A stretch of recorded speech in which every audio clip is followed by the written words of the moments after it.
मान्यवर, बड़ी प्रसन्नता का विषय है कि हम संस्कृतम भारतम के अंतर्गत आज रविवार को वैदिक गणित तथा प्राचीन गणित के विषय में कुछ रोचक बातों को आपके सम्मुख रखने जा रहे हैं। आप इनका बड़ी तन्मयता और मनोयोग के साथ अध्ययन करते हैं, इसके लिए आपका स्वागत एवं अभिनंदन। हमने इससे पहले आपके समक्ष वर्ग करने की रोचक विधियां, वर्गमूल की रोचक विधि, घनमूल की रोचक विधियां तथा विभाजनीयता माने डिविजिबिलिटी की रोचक विधियां आपके समक्ष प्रस्तुत की हैं। आज हम कुछ अन्य संख्याओं के गुणन की रोचक पद्धति सीखेंगे और वो वैदिक गणित में इस प्रकार बताई गई है। और ये जो भी ट्रिक्स अथवा विधियां हैं वो सभी जो मॉडर्न मैथमेटिक्स में जो फार्मूले चलते हैं उन फार्मूलों का उपयोग करते हुए है। ग्रंथ में उनके फार्मूले नहीं बताए गए हैं, परंतु हम आपको पहले उस विधि के अनुसार संक्रिया को प्रस्तुत करेंगे और उसके पश्चात वो संक्रिया किस प्रकार प्राप्त होती है उसके फार्मूले भी आपके समक्ष प्रस्तुत करेंगे। तो यहाँ एक गुणन की पद्धति के लिए सूत्र है, उसमें उसका नाम है एकाधिकेन पूर्वेण।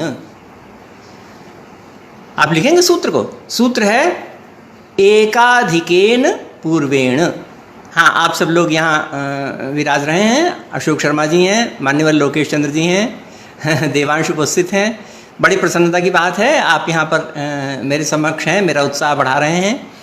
तो वैदिक गणित का सूत्र है एकाधिकेन पूर्वेण। आप लिखेंगे एकाधिकेन पूर्वेण, एकाधिकेन पूर्वेण, एकाधिकेन पूर्वेण। इसका इंग्लिश में अर्थ है one more than one before. English में इस सूत्र का अर्थ है one more than one before, one more than one before. आपने लिख लिया। तो इस सूत्र को हम किसी उदाहरण में आपके समक्ष प्रस्तुत करते हैं। तो ये जो भी ये फार्मूला बताया गया है वो सब संख्याओं में लागू नहीं होता है। देखिए, जानना बहुत ज़रूरी है, अलग अलग फार्मूले अलग अलग संख्याओं के गुणन के लिए बताए गए हैं, परंतु हर संख्या में लागू नहीं होते।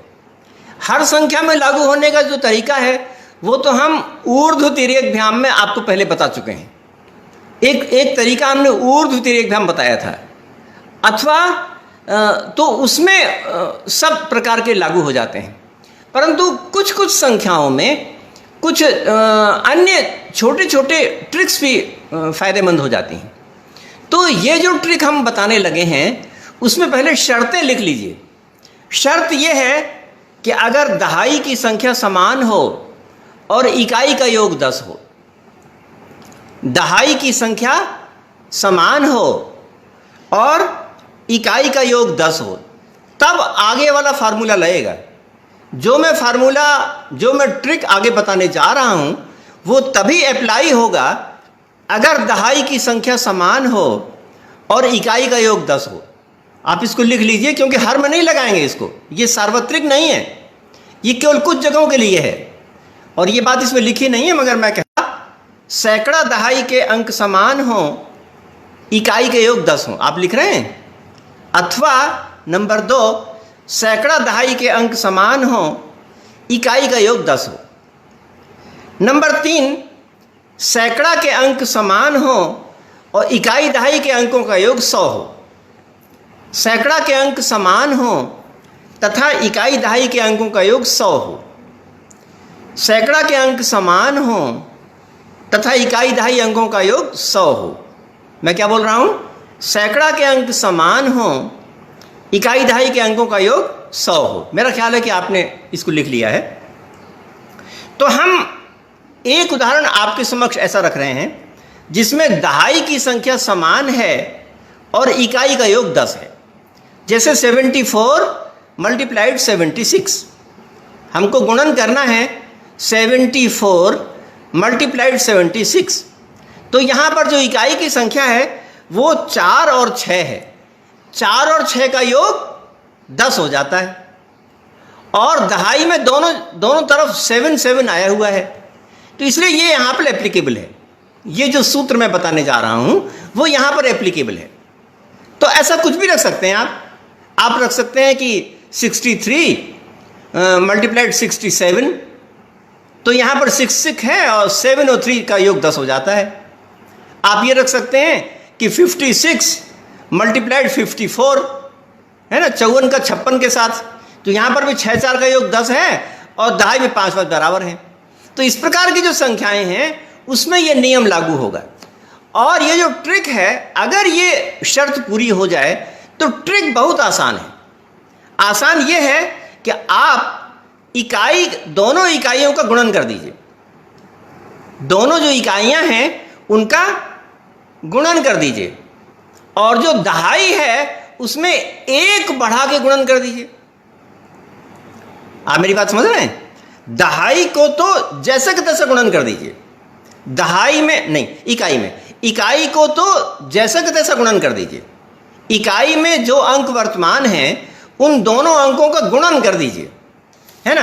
तो गुणन कर देंगे, और उसके पश्चात जो दहाई है उसमें 1 बढ़ा लेंगे, और 1 बढ़ा के उसका दूसरी दहाई के साथ गुणन कर देंगे, और उनको जैसे कि तैसा लिख देंगे, जवाब आ जाएगा, है ना।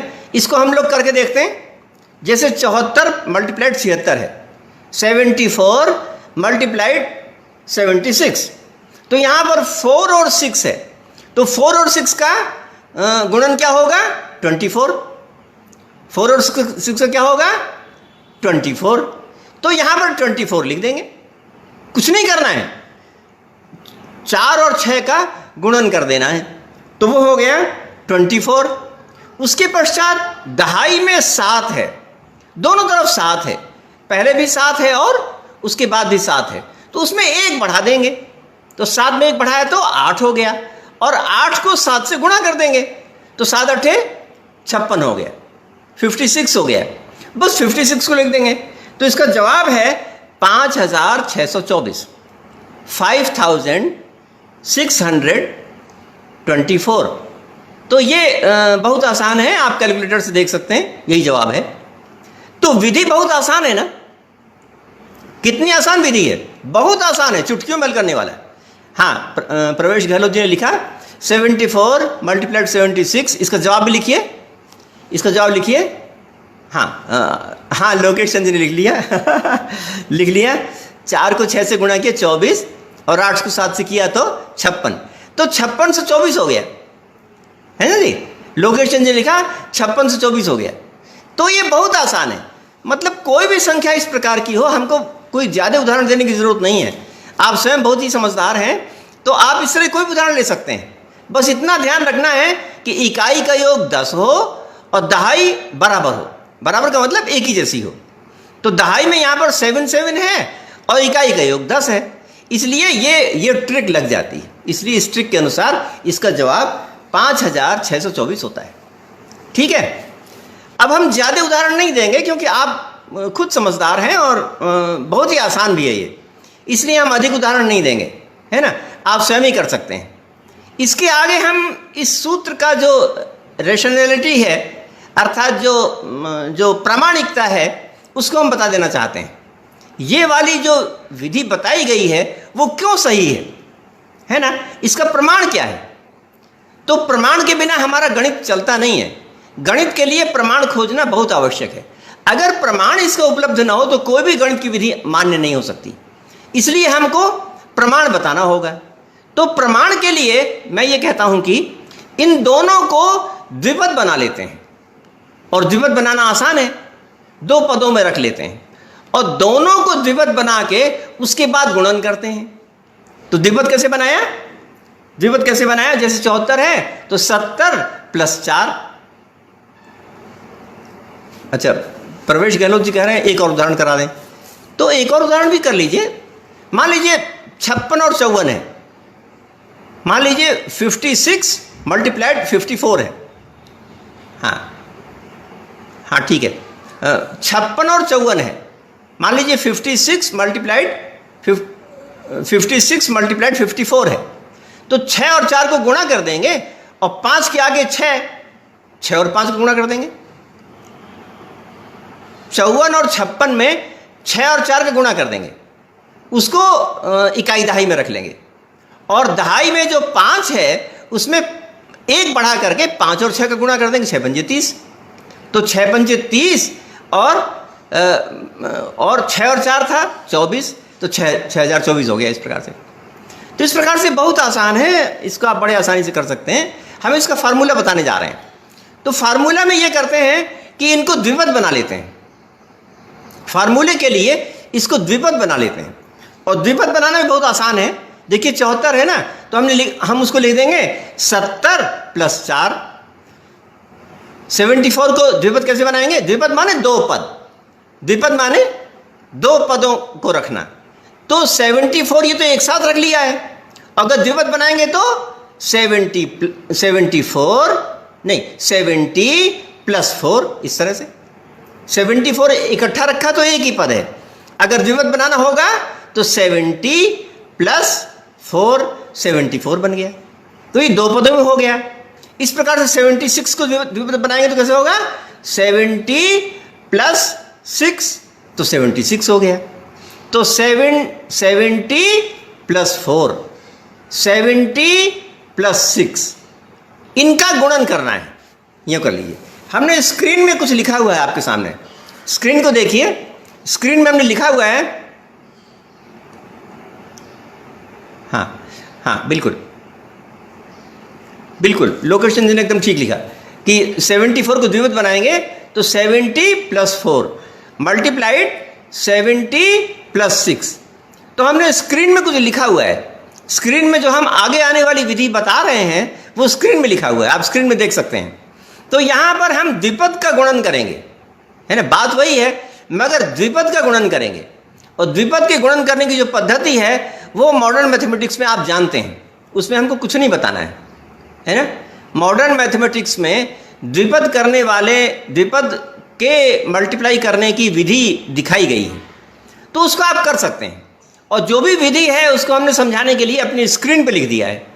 तो वो गुणन कैसे होगा? 70 × 70 नहीं 70, हाँ ठीक है, 70 × 70 कैसे होगा? 70 × 70, उसके बाद 70 × 6, उसके बाद 70 × 4 + 6 × 4, यही होगा, है ना। इस विधि को आप जानते हैं, आधुनिक गणित में खूब सिखाया जाता है, तो इसलिए मैं उसको बहुत विस्तार से नहीं कहूँगा, आप जानते हैं। और स्क्रीन में लिखा भी हुआ है। तो स्क्रीन में लिखा कैसा है, कैसा लिखा हुआ है? 70 × 70, आप देख रहे हैं ना, स्क्रीन में आप देख रहे हैं कि नहीं? स्क्रीन में लिखा हुआ है 70 × 70, उसके बाद क्या लिखा है? + 70 × 6 + 70 × 4 + 6 × 4। हाँ, लोकेशन ने लिख दिया बहुत जल्दी आप कर लेते हैं, बहुत अच्छा लगता है। 70 × 70 70 × 6 + 70 × 4 + 4 × 6, बिल्कुल ठीक है। तो ये हमने लिखा भी हुआ, आपने खुद भी लिख लिया, है ना।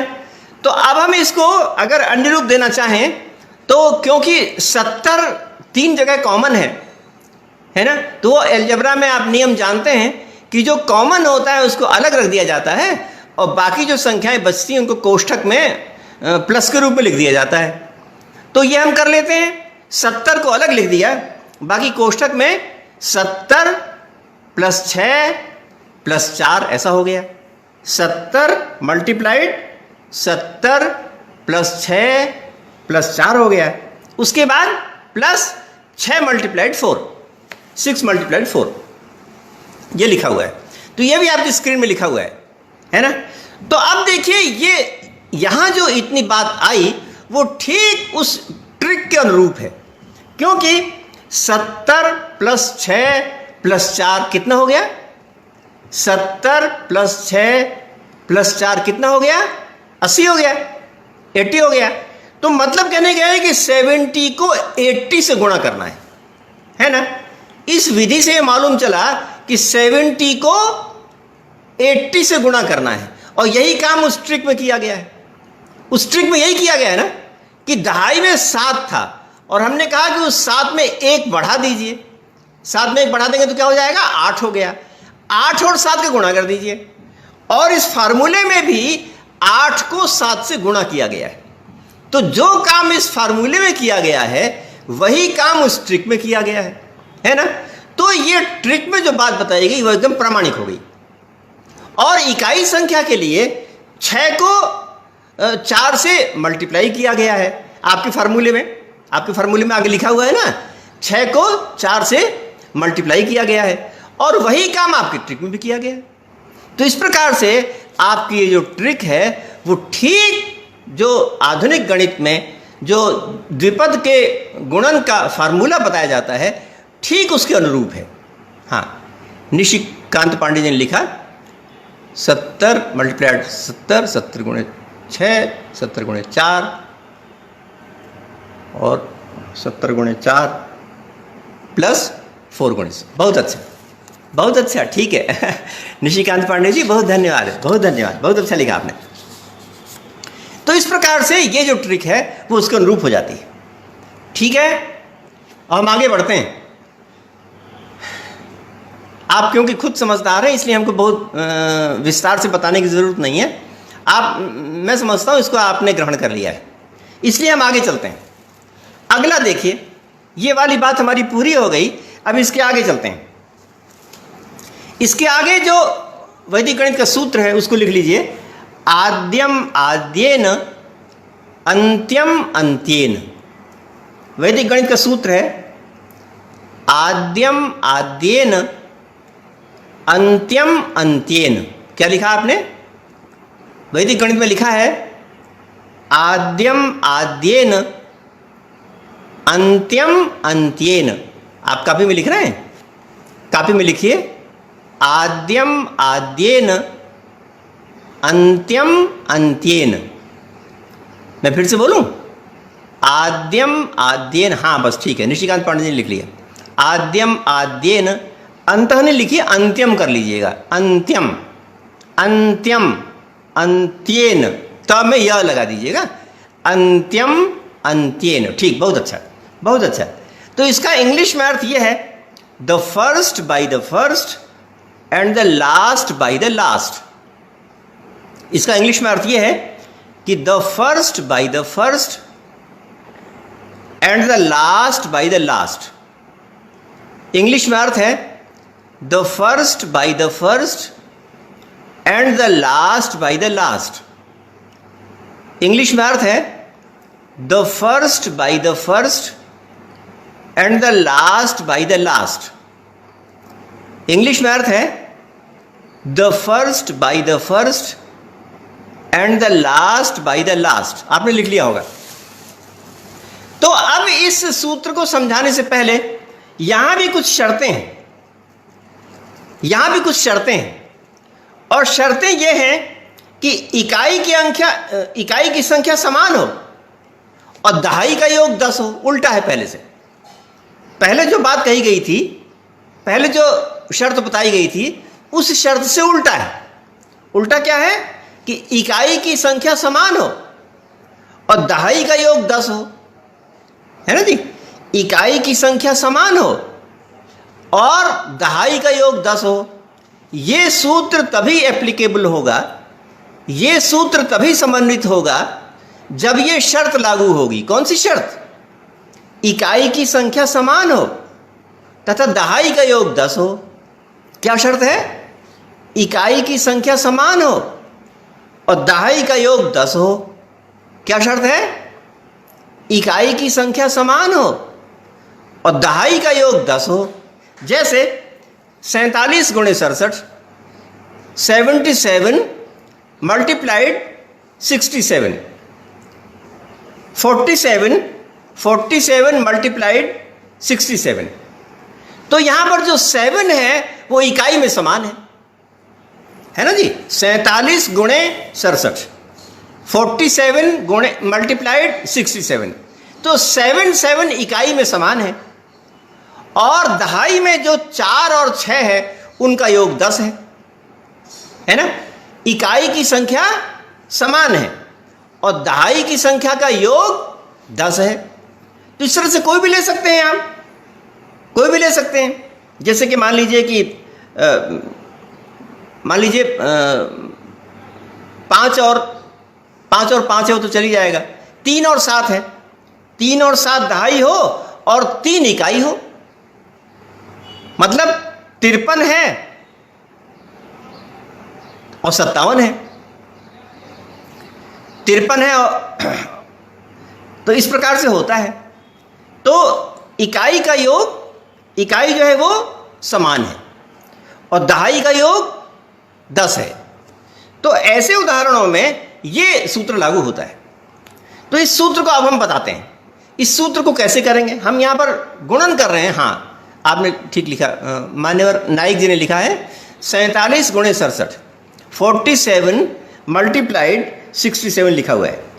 तो इसका तरीका यह है, इसकी ट्रिक यह है कि जो इकाई में 7 है उसको आप वर्ग कर दीजिए, उसको गुणन कर दीजिए। तो 7 सते 49 है ना। 7 को 7 से गुणन किया तो क्या बना? 7 सते 49। और उसके पश्चात जो दहाई है उसमें 4 को 6 से गुणन कर दीजिए, मतलब जैसा का तैसा, उसमें हमने बढ़ाना नहीं है। 4 और 6 को गुणन कर दीजिए और +7 ले लीजिए, +7 को भी रख लीजिए, है ना। मतलब 4 और 6 का गुणन +7 ऐसा कर लीजिए। तो अगर आपको उसको बीजगणित में लिखना हो, इस सूत्र को तो हम यूँ कह सकते हैं, AB मल्टीप्लाइड CB। आप उसको अगर लिखना चाहें अलजेब्रा में तो बड़ा आसान हो जाता है। अगर आप लिखना चाहें तो लिख लीजिए AB मल्टीप्लाइड CB।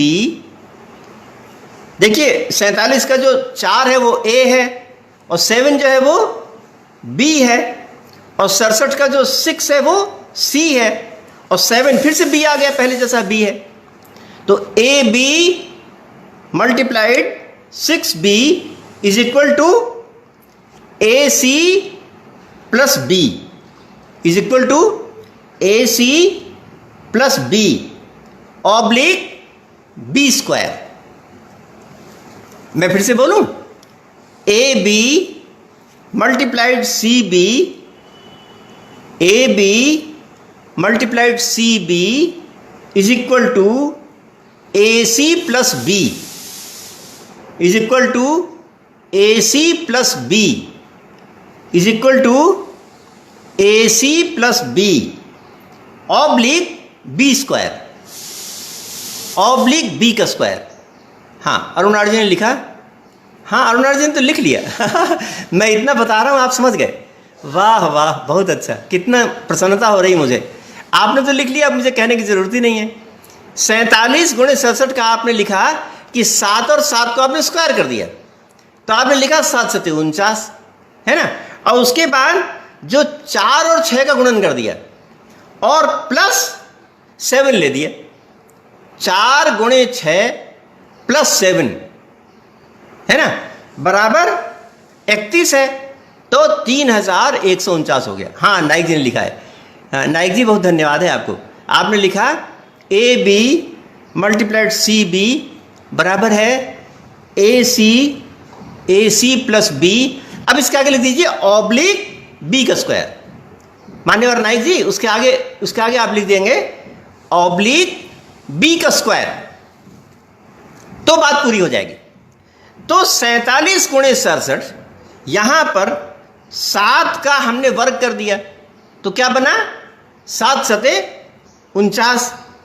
और उसके पश्चात 4 और 6 का गुणन कर दिया और उसमें 7 को जोड़ दिया।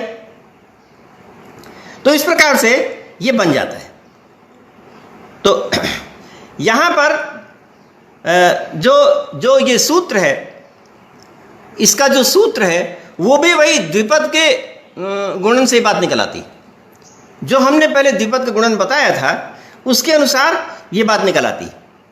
जैसे द्विपद का गुणन करके देखते हैं।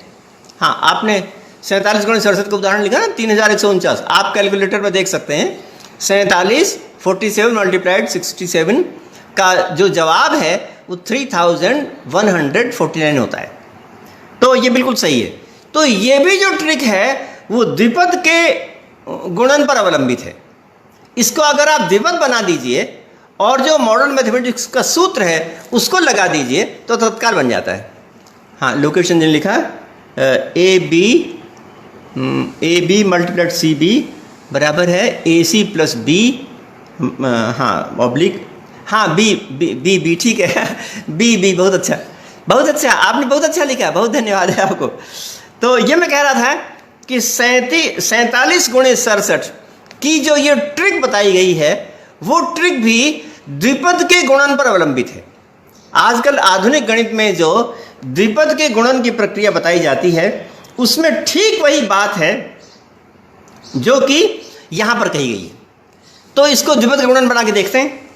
द्विपद का गुणन बना लें। 47 को द्विपद करना है तो क्या लिखेंगे? 40 प्लस 7, 40 प्लस 7 है ना। तो ब्रैकेट में लिख लीजिए 40 प्लस 7 मल्टीप्लाइड 60 प्लस 7 है ना, यही होगा ना। द्विपद कैसे बनाएंगे? 47 को क्या लिखेंगे?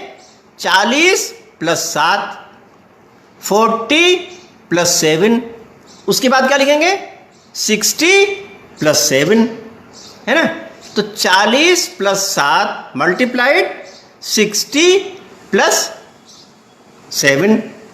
अब इसका हमको गुणन करना है तो गुणन आपके मॉडर्न मैथमेटिक्स में बताया गया है, उसके अनुसार हो सकता है। क्या गुणन होगा? 40 गुणे 60 प्लस 40 गुणे 7 प्लस 60 गुणे 7 प्लस 7 गुणे 7, यही इसका गुणन है ना। ये मैं जल्दी जल्दी बोल रहा हूं क्योंकि आपको सब मालूम है ना। आपको ऐसी कुछ भी चीज़ नहीं जो मालूम ना हो, क्योंकि ये द्विपद का गुणन बड़ा प्रसिद्ध है, सब लोग जानते हैं, इसलिए मैं जल्दी जल्दी बोल रहा हूं। फिर से एक बार कह देता हूं कि गुणन में क्या होगा? 40 multiplied 60 plus 40 multiplied 7 plus 60 multiplied 7। अरे वाह, क्या पूछना है। लोकेश चंद जी तो इतना जल्दी लिख रहे हैं कि हाँ, मुझे बताने की ज़रूरत ही नहीं है। बहुत अच्छा, बड़ी खुशी हो रही है। तो हाँ, 60 मल्टीप्लाइड 7 प्लस 7 मल्टीप्लाइड 7, इसको जब हम आगे संक्रिया में लेंगे तो उसको क्यों लिखेंगे? 40 मल्टीप्लाइड 60 प्लस 7, 40 मल्टीप्लाइड 60 प्लस 7 और ब्रैकेट में 40 प्लस 60, उसके बाद प्लस 7 मल्टीप्लाइड 7। हाँ जी, ऐसा लिखेंगे। तो ऐसा लिखने में 40 गुणे 60 में 4 और 6 को गुणा किया गया है। 40 गुणे 60 में 4 और 6 को गुणा किया गया है। वही काम हमने ट्रिक में भी किया है, वही काम हमने ट्रिक में भी किया है, 4 और 6 गुणा किया है। उसके बाद 7 40 और 60 का योग किया, वो हो गया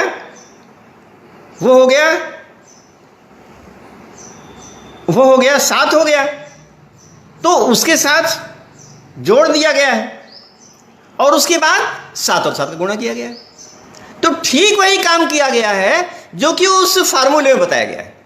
तो हमारी जो ट्रिक है और हमारा जो फार्मूला है वो आपस में कोरिलेट कर जाता है, दोनों एक दूसरे से समतुल्य हो जाता है। तो हम ये कह सकते हैं कि हमारा जो फार्मूला है वो ठीक उचित है और न्यायी है और इसको हम उपयोग में ला सकते हैं। तो हम अन्य उदाहरण नहीं देंगे, आप समझदार हैं और आपने उनको कर लिया होगा। मैं बहुत जल्दी आपको ये बातें सब बता रहा हूँ क्योंकि आपने सब चीज़ें समझ रखी हैं। तो मैं प्रतिदिन कुछ तो वैदिक गणित की विधियाँ बताता हूँ और आगे कुछ सिमेट्रीज अथवा जो समीकाएँ हैं, समतुल्यताएँ हैं, वो बताता हूँ। तो अब आगे मैं दूसरा प्रसंग चलाता हूँ। दूसरे प्रसंग में मैंने ये बताया था कि वर्ग संख्याओं और घन संख्याओं में क्या कोरिलेशन हो सकता है। मैं अन्य प्रकरण चल रहा हूँ, वो प्रकरण पूरा हो गया। अब मैं आगे ये बता रहा हूँ कि वर्ग संख्याओं में और घन संख्याओं में क्या समतुल्यता हो सकती है, दोनों में क्या कोरिलेशन हो सकता है। तो उस कोरिलेशन के लिए मैंने कल भी कुछ बातें बताई थी और आज भी कुछ बातें बताऊंगा। मैंने कल क्या कहा था? मैंने कल कहा था कि 4, 12, 20, 18, 20, 28 ये 4 का क्यूब होता है। बताया था ना हमने? आपको याद है मैंने क्या बताया था? मैंने क्या बताया था? 4, 12, 20, 28 ये क्या होगा? ये 4 का क्यूब होगा। और ठीक इसी प्रकार मैंने बताया था कि 13, 15, 17, 19 ये भी 4 का क्यूब होगा, है ना। यानी कितनी विचित्र बात है। इस तरह से चले तो भी क्यूब निकल आता है और इस तरह से चले तो भी क्यूब निकल आता है। तो ये दो विधियों से क्यूब प्राप्त होता है। दो जो क्रमिक संख्याएं हैं, दो जो क्रमिक संख्याएं हैं उनसे क्यूब प्राप्त होता है। हाँ, 4, 12, 20, 28 से क्यूब प्राप्त होता है। और मैंने बताया था 5, 15, 25, 35, 45 से क्यूब प्राप्त होता है। और आगे मैंने बताया था 21, 23, 25, 27, 29 से भी वही क्यूब प्राप्त होता है।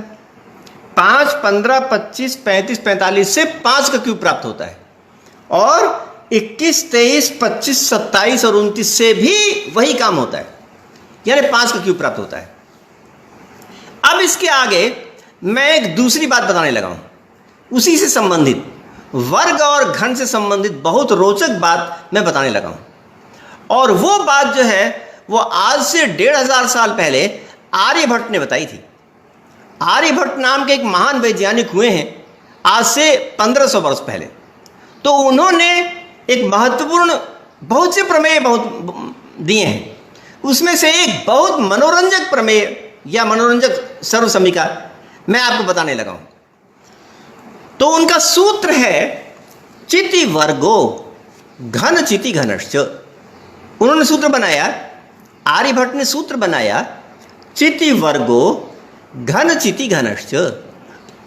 उन्होंने सूत्र बनाया चिति वर्गो घन चिति घनश्च। आर्यभट्ट ने सूत्र बनाया चिति वर्गो घन चिति घनश्च। आप लिख रहे हैं चिति वर्गो घन चिति घनश्च, ये सूत्र बनाया उन्होंने। तो उस सूत्र का अर्थ हुआ, हाँ, उस सूत्र का अर्थ हुआ क्रमिक संख्याओं के योग का वर्ग। कॉपी में लिखिए, क्रमिक संख्याओं के योग का वर्ग बराबर है उन क्रमिक संख्याओं के घन का योग। मैंने आपको क्या लिखा? क्रमिक संख्याओं के योग का वर्ग। कॉपी में लिख रहे हैं? कॉपी में लिखिए। हाँ, हमें लिख के बताइए। हाँ, ये अरुण जी ने लिख दिया। हाँ, चिति वर्गो घन चिति घनश्च, बहुत अच्छा। अब आप लिख के बताइए जो मैं आगे बोल रहा हूँ।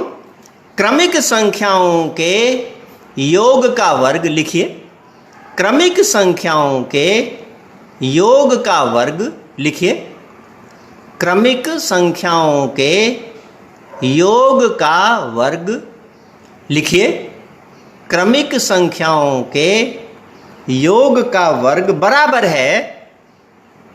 है उन क्रमिक संख्याओं के घन का योग क्या है? उन क्रमिक संख्याओं के घन का योग। क्या हुआ? उन क्रमिक संख्याओं के घन का योग। क्या लिखा आपने? उन क्रमिक संख्याओं के घन का योग। क्या लिखा? उन क्रमिक संख्याओं के घन का योग। पूरा बोलूं? क्रमिक संख्याओं के योग का वर्ग, क्रमिक संख्याओं के योग का वर्ग बराबर है उन क्रमिक संख्याओं के घन का योग। ये मैंने लिखा है। तो इसको हम करके दिखाते हैं। इसको देखिए, आप यूँ लिखिए, 1 से शुरू करते हैं। तो 1 से शुरू करके 1 + 2 + 3, इसको ब्रैकेट में करके होल स्क्वायर बना दीजिए। होल स्क्वायर है ना, पूर्ण वर्ग। 1 का जोड़ 2 के साथ, 2 का जोड़ 3 के साथ, होल स्क्वायर है ना, पूर्ण वर्ग। 1 + 2 + 3 का होल स्क्वायर आप लिखेंगे। 1 + 2 + 3 का whole square is equal to, ये बराबर है 1 का क्यूब + 2 का क्यूब + 3 का क्यूब, इसके बराबर है। हाँ, लोकेशन लिखा 1 + 2 + 3 का वर्ग। अब आगे लिख दीजिए इज इक्वल टू, बराबर है, आगे लिख दीजिए बराबर है 1 का क्यूब + 2 का क्यूब + 3 का क्यूब। ये दोनों इसके बराबर समतुल्य हैं। करके देखिए, करके देखिए। 1 और 2 और 3 कितने हो गए? 6 हो गए। और 6 का वर्ग कितना हो गया? 36 हो गया, 36 हो गया, 36 हो गया। उसके बाद उसमें देखिए, 1 का क्यूब 1 है, 2 का क्यूब 8 है, 3 का क्यूब 27 है। तो 1, 8 और 27 कितना हो गया? बताइए। 36 हो गया। हाँ, लोकेशन ने लिखा 1 का क्यूब + 2 का क्यूब + 3 का क्यूब, है ना। ये दोनों बराबर होते हैं, तो इन दोनों का परिणाम 36 होता है ना। कितनी अच्छी बात है, कितना बढ़िया समीकरण है। ये तो समीकरण मॉडर्न मैथमेटिक्स में भी बताया नहीं जाता, जहां तक मैं जानता हूं। ये वाला बताया नहीं जाता है, परंतु इससे कितनी बढ़िया बात पता चलती है कि वर्ग संख्याएं और घन संख्याओं का आपस में क्या संबंध है। वर्ग संख्याओं और घन संख्याओं का आपस में क्या सह संबंध है। और इस समीकरण को उन्होंने यज्ञ की पद्धति में इस्तेमाल किया था, यज्ञ की वेदी बनाने के लिए। यज्ञ की वेदी बनाने के लिए जिन ईंटों का उपयोग होता है, उन ईंटों की गणना इस प्रकार से हो जाती है ना। उस ईंटों की गणना के लिए पाणिनि ने भी सूत्र बनाया है, चित्त्याग्नि चित्तेच, है ना। अगर आपने पाणिनि के सूत्र आप जानते होंगे तो आपको मालूम होगा। पाणिनि का सूत्र है चित्त्याग्नि चित्तेच। तो वहां उस सूत्र में चित्त्या और अग्नि चित्त्या, ये 2 प्रकार के शब्द बनाए गए हैं। उसमें से जो अग्नि चित्त्या है, अग्नि चित्त्या, वो इस विधि से बनाई जाती है। अग्नि चित्त्या नाम की जो वेदी है वो इस विधि से बनाई जाती है। इस विधि के अनुसार वो ईंटों की गणना इस प्रकार से कर लेते हैं। तो ये बड़ी महत्वपूर्ण चीज है और इससे ऐसा हो जाता है। आगे हम देख सकते हैं, आगे भी थोड़ा सा उदाहरण लिख लें, बड़ा ही मनोरंजक है। तो 1 + 2 + 3 + 4 कर लीजिए, है ना, उसका होल स्क्वायर। 1, 2, 3, 4 का होल स्क्वायर। 1 + 2 + 3 + 4 इसका होल स्क्वायर। ये बराबर है, काहे के बराबर है? 1 का क्यूब + 2 का क्यूब + 3 का क्यूब + 4 का क्यूब, है ना। आप करके देख सकते हैं। हाँ, अरुण अर्जुन लिख लिया। वाह, अरुण अर्जुन ने पता भी लिख दिया। चित्त्याग्नि चित्तेच। आपने मेरा ख्याल है व्याकरण का अध्ययन किया हुआ है। बहुत धन्यवाद है आपको, आपने इतना अच्छा सूत्र लिख दिया, बहुत अच्छा लगा, खुशी हुई। तो यहाँ पर ये जो किसके समान है? अरुणाथ जी ने अभी 3 का ही किया, आप 4 का भी कर सकते हैं इसी प्रकार से, 1 2 3 4 कर लीजिए, है ना। तो वो 10 हो जाएगा। 1 2 3 और 4 का जो योग है वो 10 हो जाएगा, और उसका जो वर्ग है वो 100 हो जाएगा, उसका जो वर्ग है वो 100 हो जाएगा। तो वही चीज 1 का क्यूब प्लस 2 का क्यूब प्लस 3 का क्यूब प्लस 4 का क्यूब से प्राप्त होती है ना। ठीक इसी प्रकार से 1 2 3 4 5 कर लें अगर, है ना, तो उससे 15 निकलता है, और 15 का होल स्क्वायर 225 आता है। 15 का जो होल स्क्वायर है, हाँ ठीक है, लोकेशन ने लिख लिया लोकेशन ने लिख दिया, 4 का लिख लिया आपने, बिल्कुल ठीक, बिल्कुल ठीक। तो 5 का भी इसी प्रकार से, 6 का भी इसी प्रकार से, और हमको विस्तार में नहीं जाना है आप बिल्कुल समझदार हैं, आप बिल्कुल आसानी से कर सकते हैं। तो अगर 5 का करेंगे तो उसी प्रकार से 1 का क्यूब, 2 का क्यूब, 3 का क्यूब, 4 का क्यूब और 5 का क्यूब कर लेंगे, तो वहाँ पर वो निकल आएगा। तो इसकी प्रकार से जितनी भी संख्याएं हैं वो इनके समतुल्य होती हैं। ये बात उन्होंने वेदी को बनाने के लिए और मॉडर्न मैथमेटिक्स की चीज़ों को आगे बढ़ाने के लिए उन्होंने ये बहुत सर्व समीक्षा निकाली थी। इससे बहुत सी बातें मालूम होती हैं, जैसे बायोनोमियल थ्योरम बनाया गया, उससे बहुत सी बातें पता चलती हैं। द्विपद के वर्ग से बहुत सी बातें पता चलती हैं। उसी प्रकार से यहाँ पर इनसे भी बहुत सी बातें पता चलती हैं। उनमें से एक बात यह है कि 1 से 1 की घन संख्याओं से क्रमिक घन संख्याओं का जो योग है वो अवश्य ही वर्ग संख्या बनाता है। ये एक बहुत महत्वपूर्ण बात है। 1 से लेकर क्रमिक घन संख्याओं का योग अवश्य ही वर्ग संख्या होती है। इसको आप लिख सकते हैं, 1 से लेकर क्रमिक घन संख्याओं का योग अवश्य ही वर्ग संख्या होती है। क्या लिखेंगे आप? 1 से प्रारंभ करके क्रमिक घन संख्याओं का योग अवश्य ही कोई न कोई वर्ग संख्या होती है। आप क्या लिख रहे हैं? 1 से प्रारंभ करके क्रमिक घन संख्याओं का योग अवश्य ही कोई न कोई वर्ग संख्या होती है ना जी। तो ये बात स्पष्ट है। 1 का जो क्यूब है प्लस 2 का क्यूब है, ये वर्ग है। 1 का क्यूब प्लस 2 का क्यूब प्लस 3 का क्यूब भी वर्ग है। 1 का क्यूब प्लस, हाँ आपने लिखा लोकेशन जी ने, 1 से लेकर क्रमिक घन संख्याओं का योग अवश्य ही वर्ग संख्या होती है। बिल्कुल ठीक है, बहुत अच्छा आपने लिखा है। तो ये बात स्पष्ट है, क्योंकि 1 का क्यूब प्लस 2 का क्यूब वर्ग है। 1 का क्यूब प्लस 2 का क्यूब प्लस 3 का क्यूब वर्ग है। 1 का क्यूब प्लस 2 का क्यूब प्लस 3 का क्यूब प्लस 4 का क्यूब भी वर्ग है। इस प्रकार से इन सभी से वर्ग संख्याएं प्राप्त होती हैं।